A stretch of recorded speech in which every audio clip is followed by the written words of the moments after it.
E aí pessoal, tudo bem? Aqui fala com vocês o professor Edson Júnior e na aula de hoje nós vamos discutir, vamos comentar um pouco sobre o conceito de funções do primeiro grau. Em alguns vídeos anteriores, nós falamos sobre a definição de funções, o que vem a ser uma função dado dois conjuntos A e B, e agora a gente vai particularizar, vai dividir essas funções em grupos. O primeiro grupo que a gente vai trabalhar é o conjunto das funções do primeiro grau, também conhecido como funções afim. Então é isso, vamos lá? Vamos iniciar aqui então, turma, observando aquela maquininha de transformação, a famosa maquininha de transformação matemática.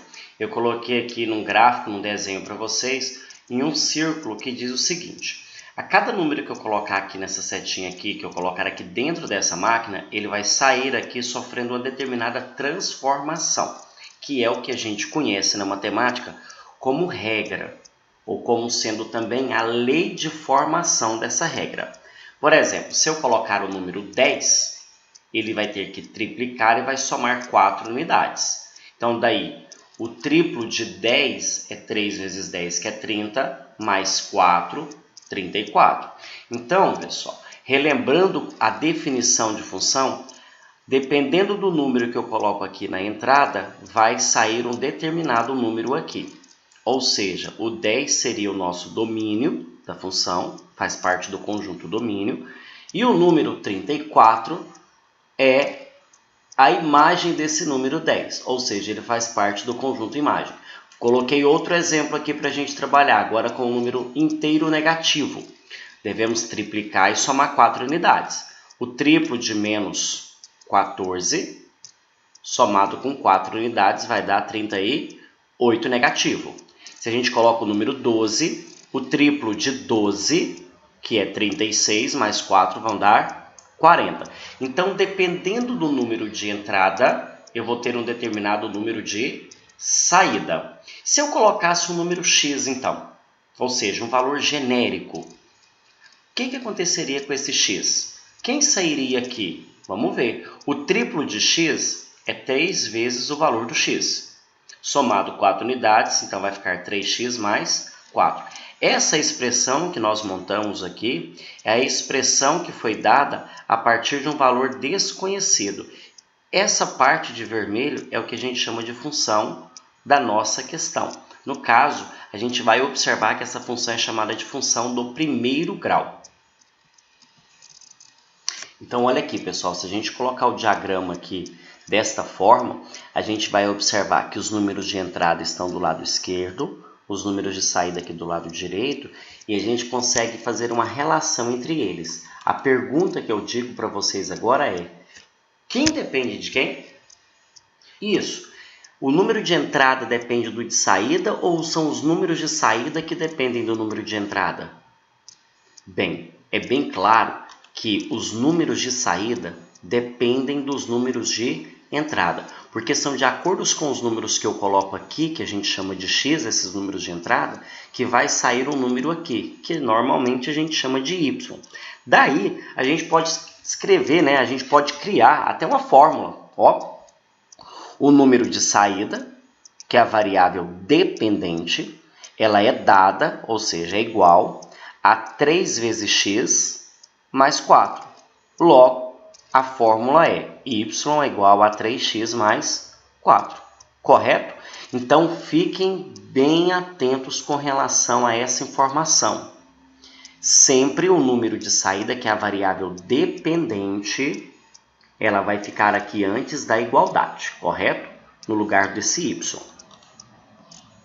Então, outra maneira de se escrever também é f de x, que é o mesmo que y, é igual a 3x mais 4. O que significa f de x para nós matematicamente? Significa que eu tenho uma determinada fórmula que está em função da letra x. Poderia ser outra letra, mas aqui é para dizer, então, que essa variável ela está dependente do valor de x, correto?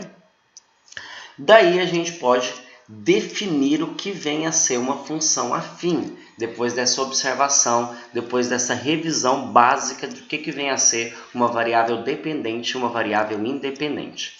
De todas as funções que existem, eu vou dizer que uma função é do tipo função do primeiro grau ou função afim quando ela puder ser escrita da forma f de x é igual a ax mais b, ou seja, algum número a junto com o x mais um determinado número sem o x. No exemplo que nós acabamos de ver, nós tínhamos que a função minha era 3x mais 4, ou seja, o valor do a era 3 e o valor do b era 4. Toda função, então, que tiver o formato ax mais b, ela vai ser chamada, ela vai ser considerada como sendo uma função do primeiro grau. Esses valores de a e b, eles podem variar, eles podem ser qualquer número real. Então, eles podem ser um número com vírgula, um número positivo ou negativo, um número fracionário, um número irracional, a raiz quadrada de 3, por exemplo, né? E com base nesses valores, a gente pode distinguir dois tipos de funções afins. As funções constantes, então é um tipo de função afim muito específica. Ela é dita constante quando o seu coeficiente da variável x é nulo. O que é o coeficiente do x? É o a. O a é o coeficiente do x. Se ele for nulo, essa parte vai ser zero, ela vai desaparecer. Logo, a minha função vai ser dita constante quando não tiver a parte do ax, tiver a parte apenas contendo o b. Então, por exemplo, algumas funções afins que são chamadas de funções constantes. F de x é igual a 5, ou g de x é igual a menos 3. O nome f e g tanto faz, né? H de x é igual a 0,25. Ou seja, é uma função que ela não vai ter seu valor variável, não vai mudar. O seu valor vai ser constante, independente do valor do meu x. Olha aqui, nessa função então que nós tínhamos trabalhado lá na maquininha de transformação, nós temos a função f de x igual a 3x mais 4. Nós temos aqui que o meu a é o 3 e que meu b é quanto? É o 4. Relembrando, né, reforçando a ideia de que o nosso a ele vai ser chamado nos nossos probleminhas, né, na parte contextualizada dos meus problemas, de taxa de variação. E o meu b sempre vai ser chamado de coeficiente linear. A gente vai ver a noção disso aqui, a ideia disso aqui melhor, quando a gente trabalhar mesmo diretamente com o problema. Agora a gente está apenas trabalhando com os conceitos iniciais. Bem, toda função então do primeiro grau, né, que é um tipo de função afim, é a função que vem escrita da forma ax mais b, onde o a não pode ser zero. Se por acaso em alguma dessas funções do primeiro grau a gente tiver um caso em que o b vale zero e não o a, como foi o caso mostrado anteriormente, essa função ela passa a receber um nome específico para ela. Então vamos lá, recordando o que eu disse. Uma função do primeiro grau é toda função escrita da forma ax mais b. Por exemplo, 3x mais 4. Se por acaso a minha função não tiver a parte do x, for uma função da forma f de x igual a 5, não tiver x, ela é chamada de função constante. Por outro lado, se a função não tiver o b, se o b for 0 assim, por outro lado, se nossa função não tiver o b, ou seja, o b for 0, a minha função vai receber o nome de função linear. Então, nós temos aqui alguns exemplos. 7x, nós temos que o a vale 7 e o b vale 0. Essa aqui, o a vale menos 2 sobre 3, é uma fração negativa, e o b vale 0. Esta aqui, o valor do a é raiz quadrada de 2 e o b vale 0. Um caso bem específico que o material aqui destaca é que quando uma função for linear, onde o a for 1, a gente passa simplesmente a chamar essa função de função identidade. Tá certo? É um caso curioso, é um caso específico. Ela sempre vai ser da forma f de x igual a x. Certo, turma? Vamos para um exemplo aqui então. Olha aqui. O motorista de táxi cobra R$ 3,50 de bandeirada, que é um valor fixo, mais 70 centavos por quilômetro rodado, que é um valor variável. Vamos interpretar aqui para quem não tenha compreendido, né, como funciona o taxímetro. O taxímetro é o seguinte, pessoal, você entra no táxi, lá já está escrito um determinado valor. A partir do quilometragem que você anda, é cobrado a mais. Então, esse valor é um valor variável. Então, por isso que foi dado aqui no enunciado da questão que o R$ 3,50 é um valor fixo e os 70 centavos é um valor variável. Determine a função que representa o valor a ser pago por uma corrida relativa ao número de quilômetros rodados. Bem, de acordo com a definição, nós temos os valores do A e do B, para montar minha função AX mais B. Qual é a taxa de variação aqui? Qual é o valor do meu A? Isso, o meu A é 0,70, porque é o valor que faz o acréscimo ou a diminuição do valor que eu vou pagar. No caso, a cada quilômetro que eu percorrer dentro do táxi, eu vou pagar 70 centavos a mais. Então, isso é um valor que vai fazer a minha função, o valor a ser pago, variar. Agora, qual é o meu valor fixo, que é o chamado de coeficiente linear? Bem, o valor do B é 3,50. Muito bem. Então, como vai ficar a minha função, turma? Isso, a minha função vai ser f de x é igual a 0,70x mais 3,50. Correto? Vamos para o exemplo 2? Olha o que diz nosso exemplo 2. O salário de um vendedor é composto por uma parte fixa no valor de R$ 800, mais uma parte variável de 12% sobre o valor das suas vendas no mês. Assim como nós fizemos na questão número 1, aqui a gente tem que identificar qual é o valor fixo e qual é o valor variável. O valor fixo, que é a parte do salário do vendedor, que nunca vai mudar independente da quantidade de vendas dele, é de R$ 800. Então, esse é o valor do A ou do B? Muito bem, esse é o valor do B, que é o valor fixo. A parte variável, que é a comissão dele, é de 12% sobre o valor de vendas. Então, depende do valor de vendas. Então, esse valor é um valor variável. Ele vai ser alterado. Ele pode ser alterado de mês a mês, pois depende da quantidade de vendas daquele determinado funcionário. Então, esse 12% é a minha taxa de variação. O que se pede na questão é qual a fórmula, qual é a expressão matemática que representa o salário S em função do valor de suas vendas X? Bem, vamos lá. Primeiramente, então, o valor fixo é 800. O valor variável, que é a taxa de variação, é 12%.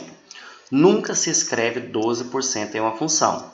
12% é o mesmo que 12 centésimos. 12 centésimos escreve como sendo 0,12. Para montarmos a função, começamos com a parte que é dependente. Então, igual lá no início do nosso vídeo, nós tínhamos que y era igual a alguma coisa. Aqui, quem é igual a alguma coisa, quem depende de alguma coisa, é o meu salário. Então, o salário S é igual a 0,12x, que é a parte que corresponde ao AX, mais os 800, que é o B. Tá aí. Então, para determinar o salário, eu sempre vou depender de quem? Dos 12% relacionado com as vendas no mês. Correto? Vamos então para o nosso terceiro exemplo. Uma padaria vende o quilo do pão a R$ 14. João, toda manhã, compra pães nessa padaria e sempre paga com cartão de crédito. Sabendo que a padaria cobra uma taxa fixa de R$ 2 para compras no cartão de crédito, ache, letra A função de primeiro grau que descreve o valor a ser pago por João. Vamos lembrar, turma, que se a questão já disse que é uma função do primeiro grau, ela é escrita da forma AX mais B, onde A é a taxa de variação e o meu B é o valor fixo. Olha aqui como que vai ficar a nossa função. O valor do meu A é R$ 14, porque é 14 que corresponde ao valor variável que depende da quantidade de quilos de pães que serão comprados. E o 2, ele sempre será um valor fixo, pois independente da quantidade de pães que eu comprar, eu sempre pagarei esses R$ 2 pela taxa do cartão de crédito. Vocês observaram que esses exemplos são exemplos que aparecem muito no nosso cotidiano? sempre formado por uma parte fixa e uma parte variável. Isso acontece em estacionamentos, em taxímetros, agora na venda do pão, quando eu passo o cartão de crédito. Olha como essa questão foi montada. Vamos finalizar. O P de x, que é o valor pago em função de x, é igual a 14x mais 2. Edson Júnior, de onde a gente arrumou esse P? Esse P é só para representar que é o valor pago. Essa questão não disse, não indicou e não determinou qual letra deveria ser utilizada. A gente escolheu o P por livre-arbítrio. A letra B. Qual é o valor pago caso o João comprasse 5 kg de pães? Então, o valor pago por João por 5 kg de pães, basta você, no lugar do x, colocar 5. Ou seja, substituir o x, que é o valor variável nosso, por 5. Então, vai ficar P de 5, compreendido? P de 5 é igual a 14 vezes 5 mais os R$2. 14 vezes 5, 70, mais 2, 72. Correto, turma? Muito obrigado pela atenção. Espero que tenham compreendido essa parte introdutória sobre funções do primeiro grau. A próxima videoaula nós estaremos trabalhando com funções do primeiro grau também. Então espero que fiquem atentos, façam as observações, assistam aos vídeos quantas vezes for necessário.